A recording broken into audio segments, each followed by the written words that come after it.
And today I'm going to talk about a Chinese medicine concept that will give you some context around exhaustion. So if you are particularly a midlife woman, if you're in perimenopause or menopause, if you're finding like you're constantly chasing that feeling of being rested, or if you're like, what is happening? I can't do the things I used to do, or you're just always feeling like you're tapped out energy wise, this will hopefully be helpful. Chinese medicine has been around for thousands of years, recognizing I'm doing like a 5 minute video on this, but there are concepts that when you can understand them, they're fairly easy to grasp. And when we look at the body as an ecosystem, everything affects us and we affect everything around us. Our food, our lifestyle, where we live, what season it is, our relationships, all of that affects us. This is, if you think of it, you know this.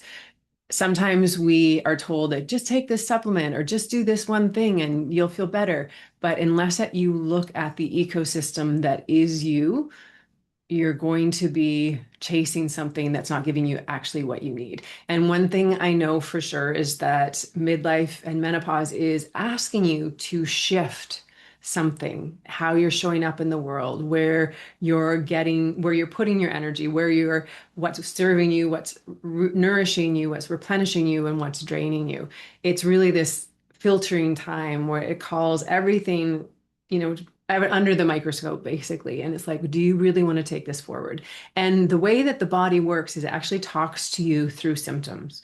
I think we sometimes think, what's wrong with me? Or this is menopause. And it's not menopause, it's the wisdom of the body trying to get your attention.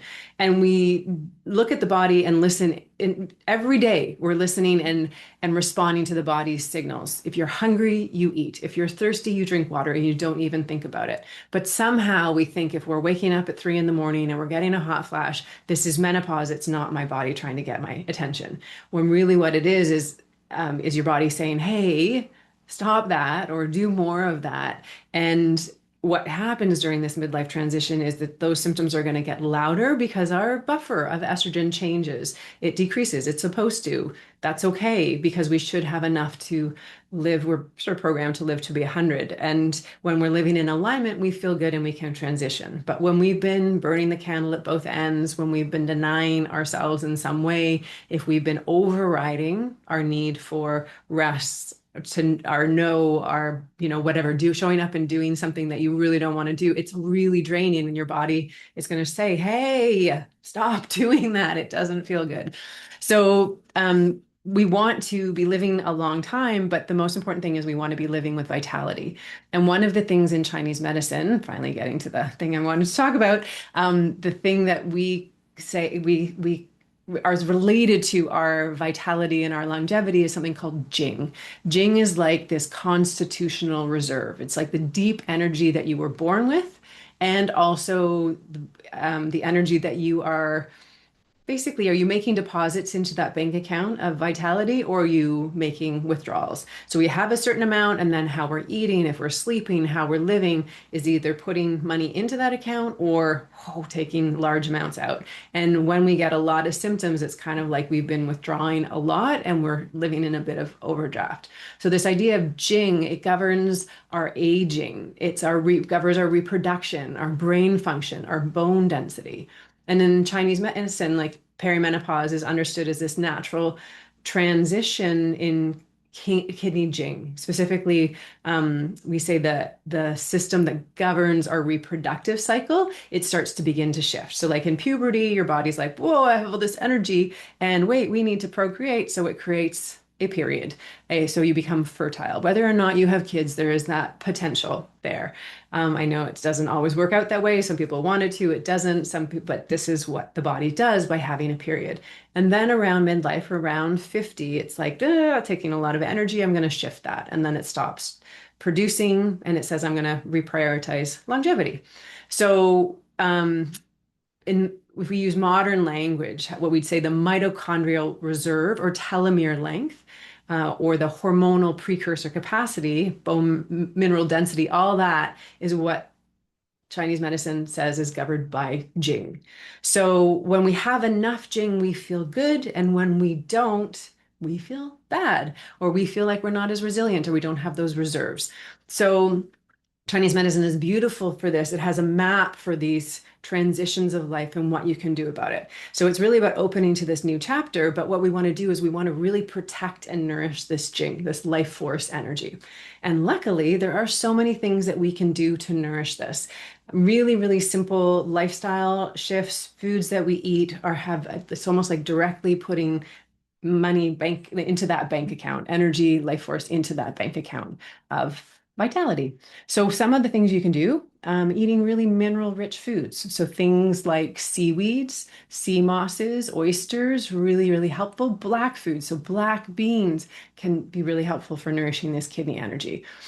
Doing a lot of, instead of like going to a boot camp or trying to run, a lot of women say, I used to run all the time and I'd feel good. And if I had a little bit of extra weight, it would go really quickly if I just did this. And now when you go to boot camp or run, you just don't feel as well. And maybe not even weight isn't budging, or you actually might be putting on weight or feeling more weight around your abdomen.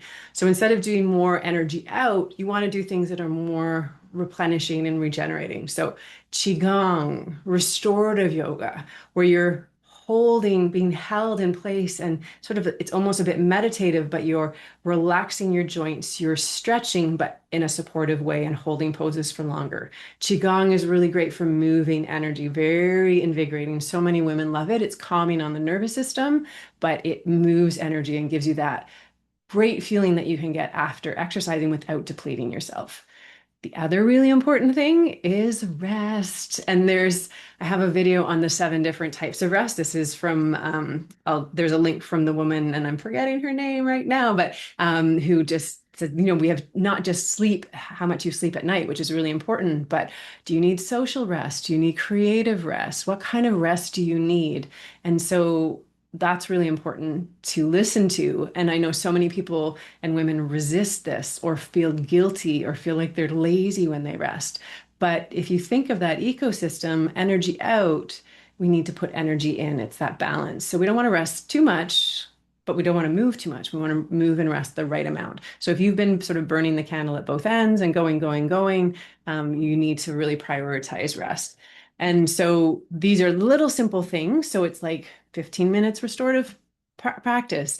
Essential oils, I have so many that are great for that. Making sure you're eating this mineral rich diet, foods that are easy to digest, making sure your gut's working. And then looking at the things that will deplete this Jing. So overwork, right? Pushing through. If you're tired, rest. I promise you, your energy will come back and you'll be able to do things. But every time you override, it's like taking a big chunk of energy out of that reserve. Chronic stress. I do so much work on the nervous system because I see that as being the root of so many of the imbalances that we see in our modern day. So managing your stress, I have so many resources for that. Check the notes for that. I will link to a lot of my videos. Poor sleep. So we want to look at making sure that the quality of sleep is good, going to bed before midnight. These things most people know, but sometimes we stop ourselves. So just look at little ways that you're stopping yourself from doing the things that you know are going to be beneficial for you and help you feel better.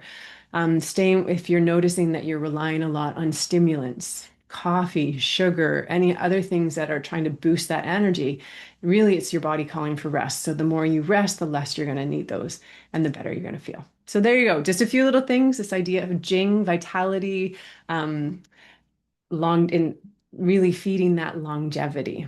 There's so much you can do. If you're suffering, reach out to me. I have so many resources, certainly on this channel. Follow, giving you little simple things you can do every day. And when you do these little things, drip by drip, drop by drop, little like listening to your body in these subtle ways, you're going to feel so much better over time. So there you go. Chinese concept, Jing, longevity, vitality, directly treating your exhaustion, which you don't need to feel. Okay, have a beautiful day or evening. I'll see you next time.